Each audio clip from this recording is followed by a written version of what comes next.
को लेकर अपने घर जाने लगे। जैसे ही घर में पहुंचने लगे, इतनी देर में तो घर में आवाज आ रही थी, ओम ब्रह्मवे स्वाहा, ओम विष्णवे स्वाहा, ओम इंद्राय स्वाहा, ओम प्रजापते स्वाहा।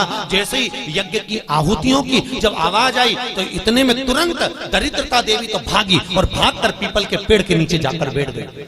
दूसरा मुनि ने कहा, दरिद्रता चलो, ज्येष्ठा ये अपना घर है, तुम्हारा ससुराल, चलो। ज्येष्ठा देवी कहती है, महाराज मैं नहीं जा सकती, पहले या तो यज्ञ बंद करवाओ, पूजन बंद करवाओ, पाठ बंद करवाओ, अनुष्ठान बंद करवाओ, तब मैं तुम्हारे घर में आऊंगी। क्योंकि दरिद्रता उसी के घर में प्रवेश करती है जिसके घर में कभी पूजन पाठ नहीं होता। तो मैं इस घर में जाऊं कैसे? इसके घर में तो पूजन पाठ हो रहा है, मैं नहीं जाऊंगा। भगवान नारायण ने लक्ष्मी जी से विवाह कर लिया। दुस्साहा मुनि की पत्नी दरिद्रता पीपल के पेड़ के नीचे रहने लगी। इसलिए हमारे यहाँ हिंदू धर्म में पीपल का पेड़ घर में नहीं लगाया जाता, क्योंकि उसके नीचे कौन रहती है? जम के बोलो, दरिद्रता रहती, ज्येष्ठा रहती। अब दरिद्रता का निवास हो गया पीपल के पेड़ के नीचे। भगवान नारायण लक्ष्मी जी को लेकर घूमने के लिए चले। चलो थोड़ी देर, लक्ष्मी जी बोली मेरी बहन से नहीं मिले, चलो जरा मिलने। भगवान ने कहा चलो मिल के आते हैं। और जो भगवान मिलने के लिए गए तो लक्ष्मी जी उनके लिए मिठाई का डब्बा ले गए। अपन किसी के यहाँ जाते हैं तो मिठाई लेकर जाते हैं, मिठाई ले गई और मिठाई ले जाकर जो दिया, दीदी ओ दीदी, दीदी बोली हाँ ले, मैं तेरे लिए क्या लाई हूं, ले। और जो मिठाई का डब्बा दिया, इतने में दरिद्रता ने खोल कर देखा तो उसमें मिठाई थी। दरिद्रता को क्रोध आ गया और दरिद्रता ने कहा, लक्ष्मी तुझे मालूम नहीं कि मुझे प्रिय क्या, मुझे क्या अच्छा लगता है? लक्ष्मी जी ने कहा, मैं जानती हूँ तेरे को खट्टा और तीखा प्रिय है, मैं जानती हूँ तुझे खट्टा अच्छा लगता है, तीखा अच्छा लगता है, तो फिर मिठाई क्यों लाई? तो लक्ष्मी जी बोली, मेरे को लगा कि हो सकता है शादी के बाद तू चेंज हो गई हो, बदल गई, इसलिए मैं तेरी मिठाई। मिठाई का डब्बा उठाकर फेंक दिया दरिद्रता, और दरिद्रता ने फेंका। भगवान नारायण देख रहे थे। लक्ष्मी जी ने कहा चलें, भगवान विष्णु के चलो, चलिए। ये दरिद्रता को खट्टा और तीखा प्रिय है और लक्ष्मी को जम के तो बोलो मीठा। इसलिए हमारे हिंदू धर्म की रीति है, आज भी दुकान के बाहर, घर के बाहर नींबू मिर्ची टांगी जाती है, मिठाई रसगुल्ले नहीं, क्या टांगते हैं? नींबू मिर्ची। और मिठाई कहां रखी जाती है? घर के अंदर। तीखा और खट्टा बाहर और मिठाई अंदर। उसका केवल, कई लोग कहते हैं नींबू मिर्ची इसलिए टांगते हैं नजर नहीं लगे। नजर नहीं, लक्ष्मी और दरिद्रता ये दोनों बहन का नियम है। प्रतिदिन सुबह से लेकर शाम तक ये प्रतिदिन घूमने के लिए निकलती हैं। प्रतिदिन ये इनका काम ही है घूमना, दोनों बहनों का, दरिद्रता और लक्ष्मी का। जब इनको भूख लगती है तो दोनों घर में प्रवेश करना चाहती हैं, और जैसे ही घर में प्रवेश करना चाहती हैं तो जिसके जैसी दोनों चलती हैं तो इतने में दरिद्रता देख लेती है कि मेरा भोजन तो बाहर ही टंगा है, तो दरिद्रता खाकर बाहर की बाहर चली जाती है और लक्ष्मी मिठाई के चक्कर में अंदर प्रवेश कर जाती है। लक्ष्मी लक्ष्मी अंदर प्रवेश कर।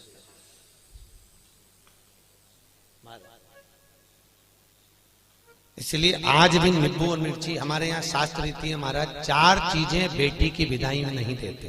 कितनी चीजें? 4। पहली झाड़ू, क्या?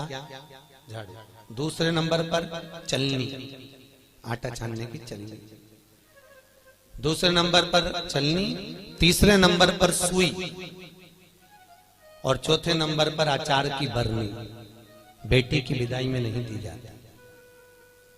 अगर ये 4 चीजें बेटी की विदाई में, माँ बाप ऐसे होते हैं कि कुछ सोचते ही नहीं है, मेरी बेटी जा रही है, रख दे अचार रख दे, तो माँ भी इतने प्रेम से अचार की बरनी भर भर के रख देती है। उनको समझाओ, जिसके घर में ये 4 चीजें मायके की चली जाती है, सुई, झाड़ू, चलनी और अचार, उसका घर फूटने में देरी नहीं लगती महाराज, याद रखिए।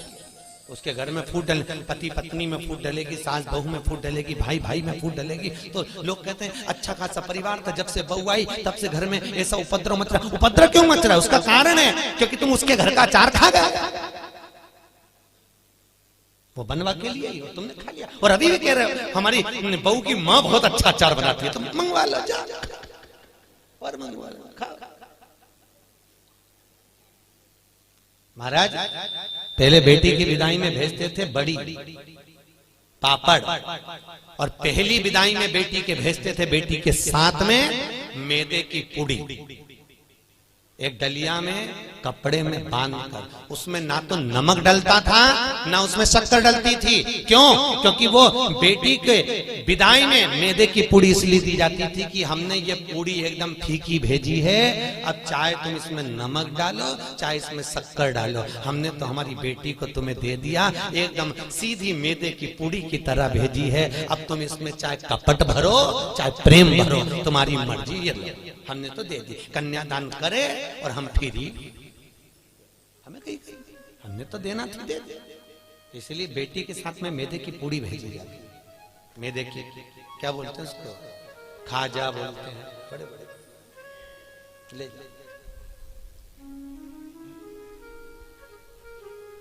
खट्टा तीखा नहीं देते। अब तो पहले तो ब्राह्मण की थाली में भी खट्टा नहीं परोसा जाता था, और तीखा भी, मिर्ची भी इतनी नहीं डालते थे कि ब्राह्मण की थाली में तीखा। आज के जमाने में तो पंडित लोग ही कहते थे लाओ जरा अचार हो तो लिया बनी का,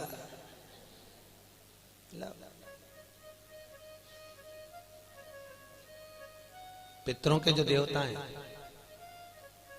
किनके देवता? पितरों के। पितरों के देवताओं का नाम है आर्यमा। क्या नाम है? आर्यमा। काय पर बैठते हैं? कौए पर। काय पर बैठते हैं? कौए पर। और पितरों के देवता जब आर्यमा श्राद्ध पक्ष में जब घूमने के लिए निकलते हैं तो उनके भोजन में केवल एक मीठा ही दिया जाता है। आज के जमाने में सब्जी बनने लगी साफ श्राद्धों में, नहीं तो केवल खीर और पूरी बनती थी, गुलाब जामुन रसगुल्ला बनता था, ये बनाकर खूब खिलाते थे, मंगोड़ा बनता था।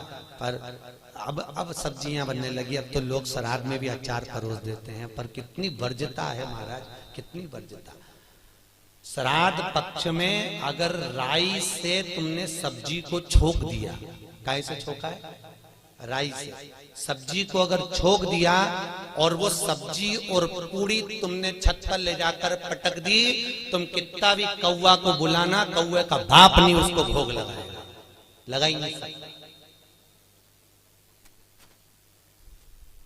कितनी भी तुम सब्जी अगर राई से छुकी है, और अगर राई बिना सब्जी है तो तुम पटक कर जाओगे, कौवा आएगा और लेकर चले जाएगा, बुलाने की भी जरूरत नहीं है कि तू आ और खा, तुमने पटका रुखा कर जाएगा।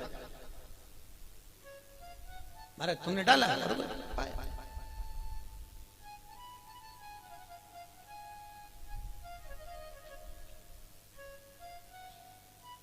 उसको हमारे यहां शास्त्र कहता है दरिद्रता को खट्टा और तीखा प्रिय है। इतने में भगवान जाने लगे।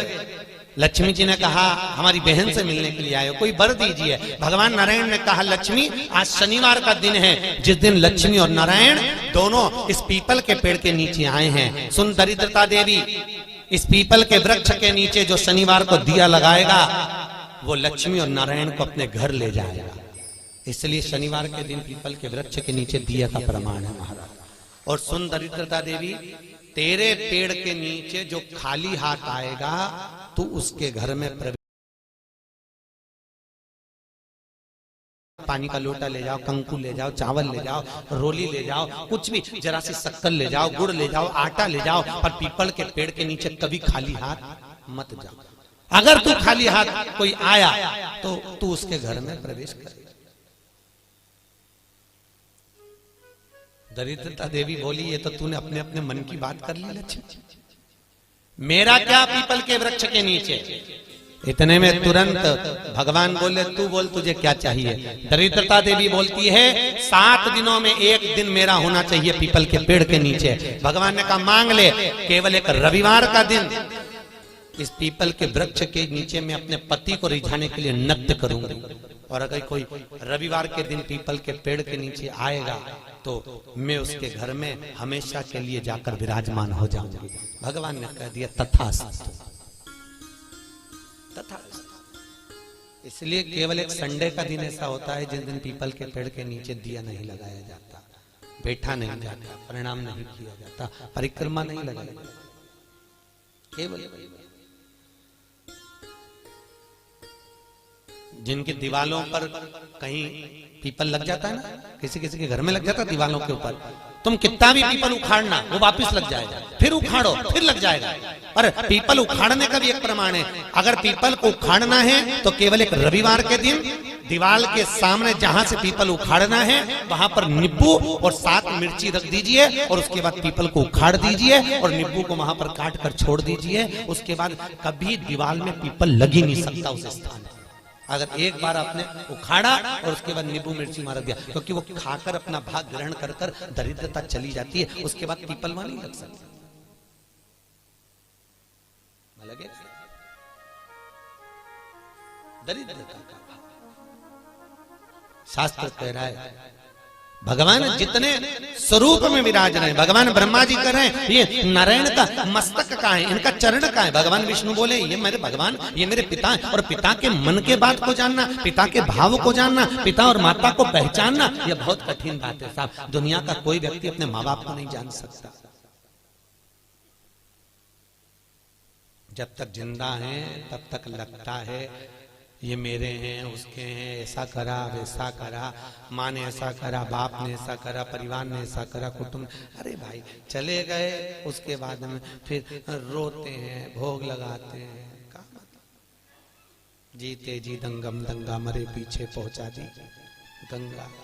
क्या मतलब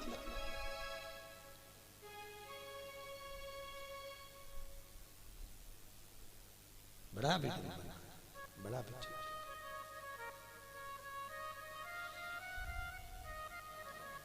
कर सेवा तू लगन लगा कर, मन में सच्चा भाव जगा कर, ये की आंखें खोलो रे, जय श्री कृष्णा बोलो रे। तुम मन लगाकर, चित्त लगाकर, अपने मन की वृत्ति को परमात्मा तक ले जाकर भाव से तुम परमात्मा को रिझाओ तो सही। कई लोग कहते हैं हमारी माँ कपट रखती है, हमारे पिता हमको अपशब्द कहते हैं, हमारी माँ हमारी सास हमको आड़त। बोलने दो, उनको बोलने का काम है, बोलो। और याद रखना जितनी जितनी तुम्हारी बुराई होगी तुम उतने उतने स्वस्थ होते चले जाओगे, उतने। आपको पहले कथा कही थी